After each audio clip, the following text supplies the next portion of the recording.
ದಕ್ಷಿಣ ಕನ್ನಡ ಮಂಗಳೂರು ನಡೆದಂಥ ಪಟ್ಟಣ ಪಂಚಾಯತ್ ಚುನಾವಣೆ, ಉತ್ತರ ಕನ್ನಡದ ಮಂಕಿ ಪಟ್ಟಣ ಪಂಚಾಯತ್ ಚುನಾವಣೆ, ಬೆಂಗಳೂರು ಗ್ರಾಮಾಂತರ ದೊಡ್ಡಬಳ್ಳಾಪುರದ ಪಟ್ಟಣ ಪಂಚಾಯತ್ ಚುನಾವಣೆ ಮತ್ತು ಮಸ್ಕಿ ನಡೆದ ಉಪಚುನಾವಣೆಯಲ್ಲೂ ಸಹ ಭಾರತೀಯ ಜನತಾ ಪಾರ್ಟಿ ಸ್ಪಷ್ಟ ಬಹುಮತವನ್ನು ಪಡೆದುಕೊಂಡಿರುವಂಥದ್ದು.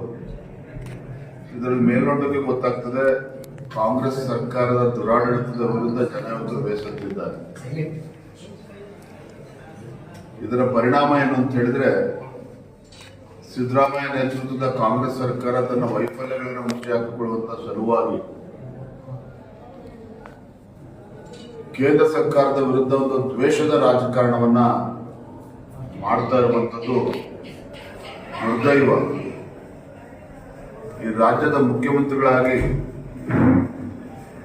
ಏನು ಕೇಂದ್ರದಲ್ಲಿ ನರೇಂದ್ರ ಮೋದಿಜಿಯವರು ಮನ್ರೇಗಾ ಸಾಕಷ್ಟು ಸುಧಾರಣೆಗಳನ್ನ ತಂದು, ಬಿಲ್ಲನ್ನ ಕಾಯ್ದೆನ ತಂದು, ವಿಕಸಿತ ಭಾರತ್ ಜಿ ರಾಮ್ಜಿ ಅಂತೇಳಿ ಬದಲಾವಣೆಗಳನ್ನ ಮಾಡಿ, ಮಹಾತ್ಮ ಗಾಂಧೀಜಿಯವರ ಕನಸೇನಿತ್ತು ಗ್ರಾಮ ಸ್ವರಾಜ್ಯದ ಕನಸು, ಆ ಕನಸನ್ನು ನನಸು ಮಾಡುವಂತ ನಿಟ್ಟಿನಲ್ಲಿ ನರೇಂದ್ರ ಮೋದಿಜಿಯವರು ಸಾಕಷ್ಟು ಸುಧಾರಣೆಗಳನ್ನು ತಂದಿದ್ದಾರೆ. ಒಂದು ಉದಾಹರಣೆ ಹೇಳೋದಾದ್ರೆ, ಗ್ರಾಮೀಣ ಭಾಗದ ಬಡವರಿಗೆ, ಕಾರ್ಮಿಕರಿಗೆ ಅನುಕೂಲ ಆಗಲಿ ಅಂತ ಹೇಳಿ 100 ದಿನ ಇದ್ದಂತ ಉದ್ಯೋಗ ಖಾತ್ರಿ 125 ದಿನಕ್ಕೆ ಏರಿಸಿರುವಂತದ್ದು. ಸಾಕಷ್ಟು ಭ್ರಷ್ಟಾಚಾರಗಳು ಮುಂಚೆ ನಡೀತಾ ಇತ್ತು. ಆದ್ರೆ ಅದೆಲ್ಲದಕ್ಕೂ ಕೂಡ ಕಡಿವಾಣ ಹಾಕಿ ಡೈರೆಕ್ಟ್ DBT ಮೂಲಕನೇ ಹಣ ಅವರಿಗೆ ತಲುಪಬೇಕು, ಕೆಲಸ ಮಾಡೋ 15-20 ದಿನದಲ್ಲಿ ಅವ್ರಿಗೆ ಪೇಮೆಂಟ್ ತಲುಪಬೇಕು. ಮುಂಚೆ 3 ತಿಂಗಳು, 4 ತಿಂಗಳು, 5 ತಿಂಗಳು ಕೂಡ ಅವ್ರಿಗೆ ಪೇಮೆಂಟ್ ಬರ್ತಾ ಇರಲಿಲ್ಲ. ಮತ್ತೆ ಕೃಷಿ ಚಟುವಟಿಕೆ ನಡೆಯುವಂತ ಸಂದರ್ಭದಲ್ಲಿ ಕೃಷಿಕರಿಗೆ ತೊಂದರೆ ಆಗಬಾರದು ಅಂತ ಹೇಳಿ 60 ದಿನಗಳ ಕಾಲ ಆ ಸಂದರ್ಭದಲ್ಲಿ ಉದ್ಯೋಗ ಖಾತ್ರಿ ರಜೆಯನ್ನು ಕೊಟ್ಟಿರುವಂತದ್ದು.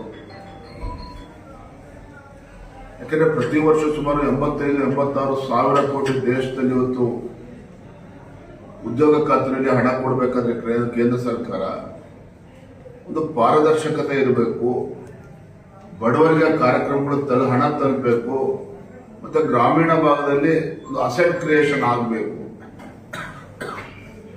ಇವೆಲ್ಲ ವಿಚಾರ ಹಿಡ್ಕೊಂಡು ಇವತ್ತು ಅಮೂಲಾಗ್ರ ಬದಲಾವಣೆ ತಂದಂತ ಸಂದರ್ಭದಲ್ಲಿ ಸಿದ್ದರಾಮಯ್ಯನವರು